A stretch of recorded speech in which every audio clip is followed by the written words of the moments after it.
Pemulihan ekonomi dan industri di semester pertama tahun ini terus digencarkan. Salah satunya lewat perpanjangan program pemberian insentif pajak pertambahan nilai ditanggung pemerintah atau PPN DTP rumah pada tahun ini. Optimisme dirasakan oleh para pengembang perumahan di semester awal tahun ini. Setelah terpuruk selama 2 tahun akibat dihantam pandemi, kini mereka kembali bergairah. Menyusul diperpanjangnya program pemberian insentif pajak pertambahan nilai ditanggung pemerintah atau PPN DTP rumah pada tahun ini atau hingga September 2022. Relaksasi kebijakan pembebasan PPN DTP sendiri diberikan sebesar 50%, dan jumlah ini selisih PPN akan membangkitkan minat konsumen untuk kembali berbelanja rumah. Wakil Ketua DPD REI Jawa Tengah Bidang Promosi, Humas, dan Publikasi, Dibiaka Hidayat menyebutkan, kebijakan yang ditetapkan pada 2 Februari 2022 ini memberikan dampak yang positif bagi pemulihan ekonomi, khususnya sektor properti dan pendukungnya. Rasa kalau pembebasan PPN itu juga salah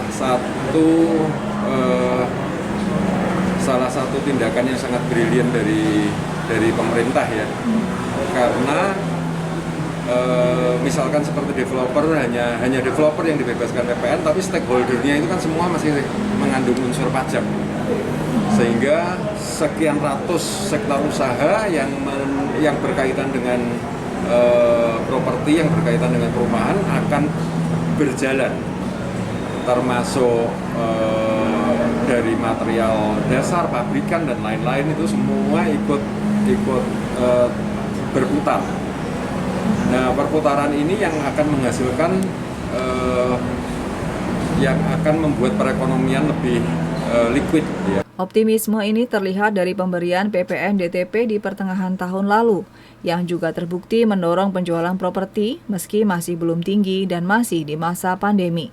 Dengan perpanjangan ini, para pengembang perumahan mulai bangkit sejak adanya insentif PPN DTP. Bahkan di awal tahun ini, terjadi peningkatan penjualan sebesar 30%. Untuk mendorong penjualan, sejumlah pengembang sudah mulai melanjutkan pembangunan properti dan melakukan promosi penjualan di sejumlah kawasan publik. Restu Indah melaporkan.